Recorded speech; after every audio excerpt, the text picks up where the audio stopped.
بھارت دہشت گردوں کے ذریعے ہائبرڈ جنگ کو فروغ دے رہا ہے۔ پاکستان علاقائی امن کے لیے پرعزم مگر ہر خطرے کا بھرپور جواب دینے کو تیار ہے۔ فیلڈ مارشل سید عاصم منیر کا 16ویں نیشنل ورکشاپ بلوچستان کے شرکاء سے خطاب۔ ISPR کے مطابق فیلڈ مارشل کی بھارت کی جانب سے دہشت گردوں کی سرپرستی کی شدید مذمت۔ کہا فتنۃ الخوارج اور فتنۃ الہندوستان بھارت کی ناکام پراکسیز ہیں۔ مارکہ حق میں شکست کے بعد بھارت کی پراکسی وار میں شدت آئی۔ بھارتی اقدام بلوچ عوام کی حب الوطنی کو نشانہ بنانے کی ناکام کوشش ہے۔ سید عاصم منیر نے قومی یکجہتی اور بلوچستان کی ترقی پر زور دیا۔ کہا دہشت گردی کے خلاف قومی سطح پر یکجہتی ناگزیر ہے۔ فیلڈ مارشل کا دہشت گردی کے خاتمے اور قومی یکجہتی و اتحاد کے غیر متزلزل عزم کا اعادہ۔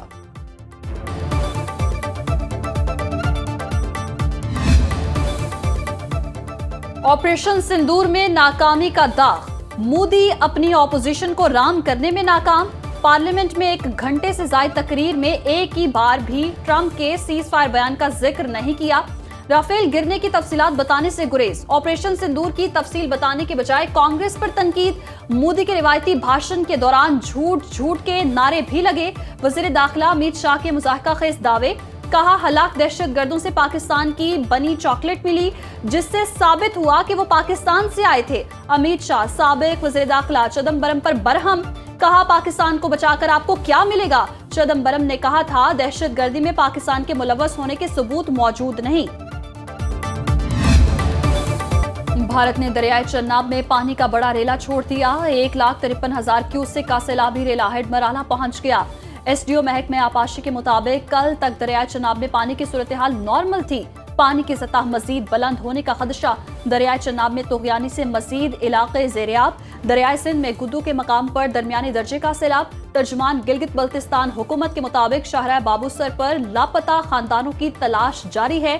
ابھی تک نجی ٹی وی اینکر اور دیگر کی تلاش میں کامیابی نہیں ملی۔ لینڈ سلائیڈنگ کی شکار ایک جرمن خاتون کوہ پیما کو ریسکیو کر لیا، دوسری کی تلاش جاری ہے۔ چلاس تھک میں سیلاب سے متاثرہ افراد کھلے آسمان تلے زندگی گزارنے پر مجبور۔ حسن ابدال کے علاقے جھاری کس میں گاڑی برساتی نالے میں جا گری، 4 خواتین جاں بحق، لاشیں نکال لی گئیں۔ گاڑی میں سوار 10 میں سے 5 افراد کو بچا لیا گیا۔ لاپتہ بچے کی تلاش کے لیے ریسکیو آپریشن جاری۔ ملک بھر میں مانسون کا 5واں طاقتور اسپیل جاری۔ لاہور، اسلام آباد، راولپنڈی میں گرج چمک کے ساتھ وقفے سے بارش۔ فیصل آباد میں آندھی کے بعد بادلوں کی جم کر اننگز۔ گجرات میں موسلادھار بارش سے نشیبی علاقے زیرآب۔ سہاوا، سرگودھا، اٹک، ٹیکسلا، مظفر آباد، پنڈ دادن خان، سرگودھا، پسرور، چونڈا، منڈی بہاؤدین، سرائے عالمگیر، ڈسکا میں بھی بادل برسے۔ شدید بارش سے پنڈی گھیپ کے نالہ سیل میں طغیانی۔ بارش کے باعث مختلف حادثات میں مزید 7 افراد لقمہ اجل بن گئے۔ 26 جون سے اب تک ملک بھر میں اموات کی تعداد 288 تک جا پہنچی۔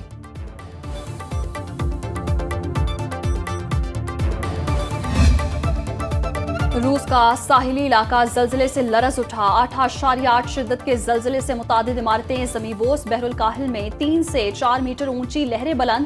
جاپان، انڈونیشیا، فلپائن، امریکہ اور دیگر ممالک کے لیے سونامی وارننگ جاری۔ ہوائی کے ساحلی علاقوں سے بڑی تعداد میں شہریوں کا انخلاء۔ امریکی کوسٹ گارڈز نے تمام تجارتی جہازوں کو بندرگاہیں چھوڑنے کی ہدایات کر دی۔ مشرقی چین میں سمندری لہریں 1 میٹر تک بلند ہونے کا خدشہ۔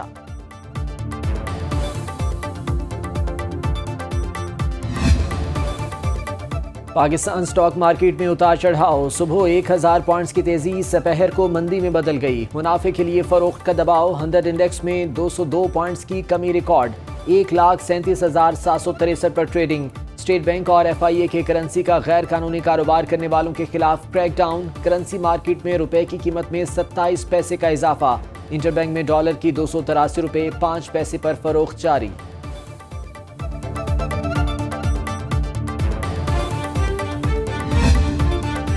اسٹیٹ بینک کچھ دیر بعد شرح سود کا اعلان کرے گا۔ کراچی میں مالیاتی کمیٹی کا اجلاس جاری۔ گورنر اسٹیٹ بینک جمیل احمد اجلاس کی صدارت کر رہے ہیں۔ کمیٹی آئندہ 1.5 ماہ کے لیے شرح سود کا فیصلہ کرے گی۔ شرح سود میں 0.5% کمی کی توقع ہے۔ گورنر جمیل احمد شام 4 بجے پریس کانفرنس کے ذریعے مالیاتی پالیسی کمیٹی کے فیصلوں کا اعلان کریں گے۔ اس وقت شرح سود 11% ہے۔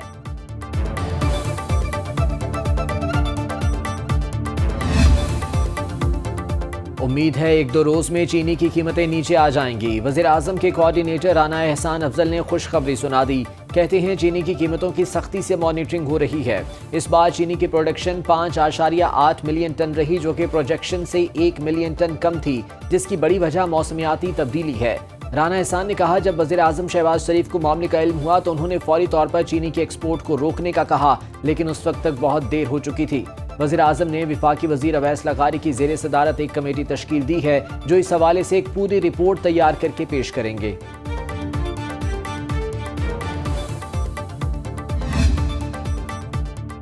کراچی سے خیبر تک چینی اب بھی مہنگی، پرچون کی دکانوں پر من مانے ریٹ۔ کراچی میں دکانداروں نے چینی فروخت کرنا ہی چھوڑ دی۔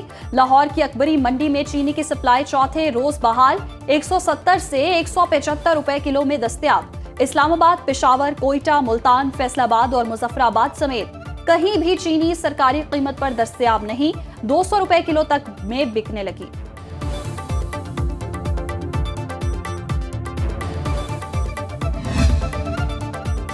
بیٹی کو پینشن شادی کی حیثیت پر نہیں، حق کی بنیاد پر دی جائے گی۔ طلاق یافتہ بیٹی کو پینشن دینے کے حوالے سے سپریم کورٹ نے بڑا فیصلہ سنا دیا۔